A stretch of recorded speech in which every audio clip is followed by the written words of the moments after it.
proud of this football team for what we've accomplished, and especially the way these guys have hung together and kept working hard and believing in each other. And, happy to get a win today at home in front of our fans and our students, and we're looking forward to the next one. Coach, with the 10-minute fourth quarter, how did that come about?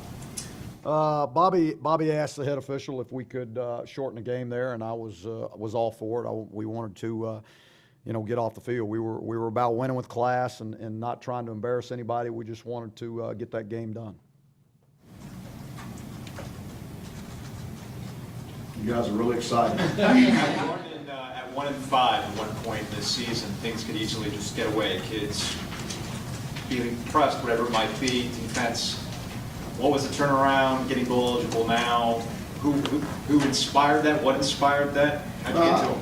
I'm gonna, you give the credit to our staff, our coaches. I mean, first of all, they're the guys that kept this team together, kept those kids believing in each other, kept them believing in the plan, kept them believing in the philosophy, and the kids did all those things, and they continued to work hard. I mean, I'm going to tell you, they'll be out there tomorrow working the exact same way they did, whether it was after the Miami loss or one of the earlier games. I mean, they have been very consistent throughout the year, and because of that, we've gotten better each and every week. I mean, as you look at our team, we have gotten a little bit better each week, and we're playing our best football at this time of the year.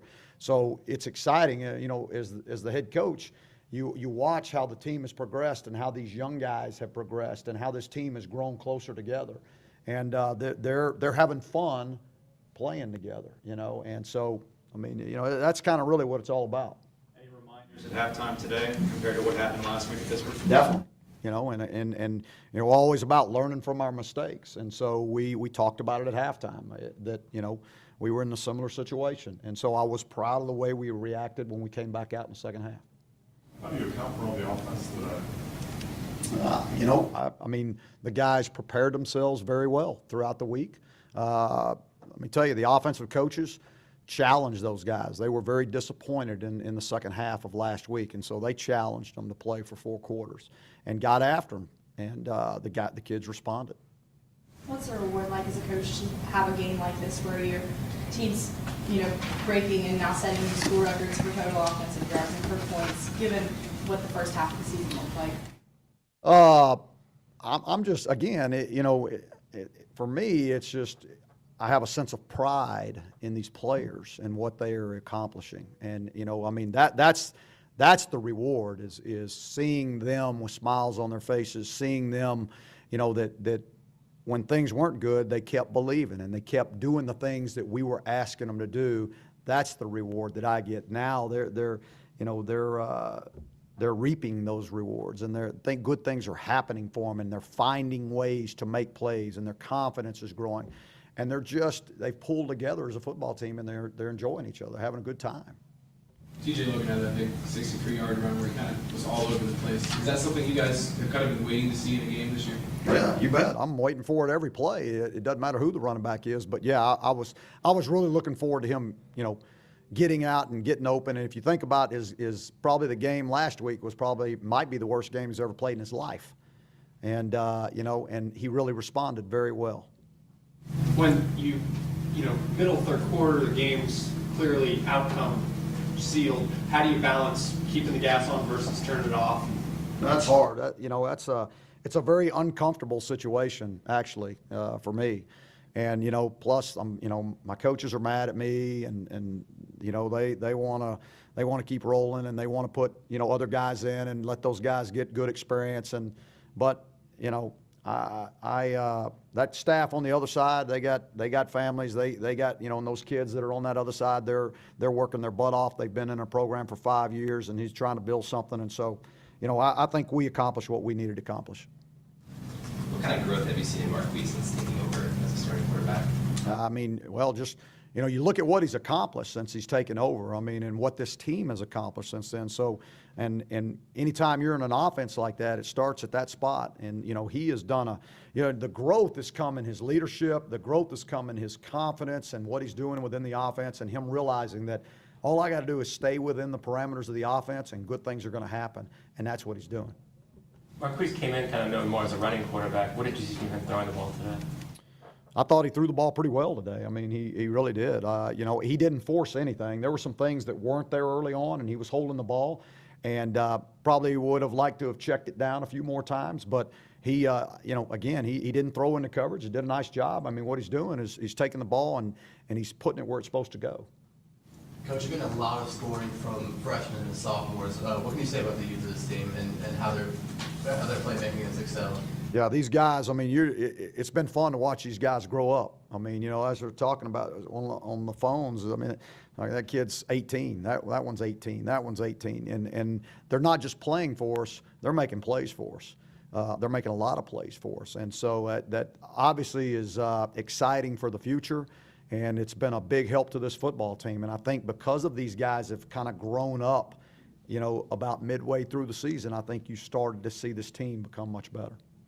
Is there any potential negative in the way you guys got out to 80 points? I mean, ODU could barely stop your backs at times. It kind of came easy. Is that a prideful? I don't know. I mean, it's hard to pick out something negative right now. I mean, Just going into the week, coming off a week like this. oh, we'll find some, I assure you. Yeah, we'll when we look at that film, we'll find plenty. I mean, I can assure you that. I mean, you never play a perfect football game. So, I mean, there's going to be plenty to teach off of and plenty to learn from. And we got a lot of guys, some reps. So, you know, we'll be able to, those guys will really learn from the experience they got. So that's a good situation for them. You've had some issues with running the ball this year. You had 312 yards on the ground today, and what worked?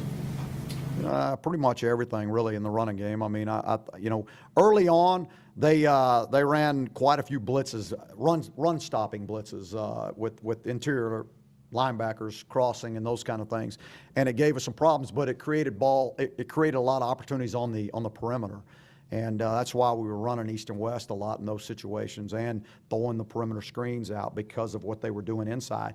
And eventually we got them away from that, and then it just opened up everything in the running game.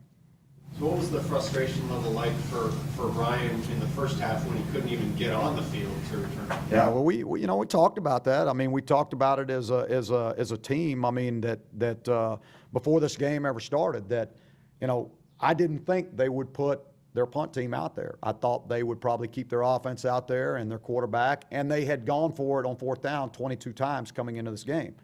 So I just, you know, hey, we're not going to put you out there if the defense has to stay out there. And I mean, I thought that was smart on their part. There were, you know, they got a fumble from us because we made a bonehead mistake, and then we didn't have a return guy back there, any of those others, because you can't. You know, you're worried about them going for it on fourth down, and so that was smart on their part. Keep him off the field, and he can't hurt you. I know Ebron warmed up before the game and didn't really play, but can you give us an update on him? He played. Yeah, he did play. I mean, didn't you see him drop that ball on the long pass over there? Yeah. Make sure you remind him of it. No, he played, and he could have played the whole game if we wanted to. There was just at some point we decided there was no reason for him to play anymore, and he's fine. I mean, there's no problem. Get one more, and then bring Marquise in. Coach, with the 80 points and the 700 yards, is that the best you've seen this offense? Since I've been here, yeah, no doubt. I'm not sure. I'm not. I mean, I have to think way back, and yeah, let's just say yes. All right. No reason to think about it. Let's just say we're done. All right, thank y'all.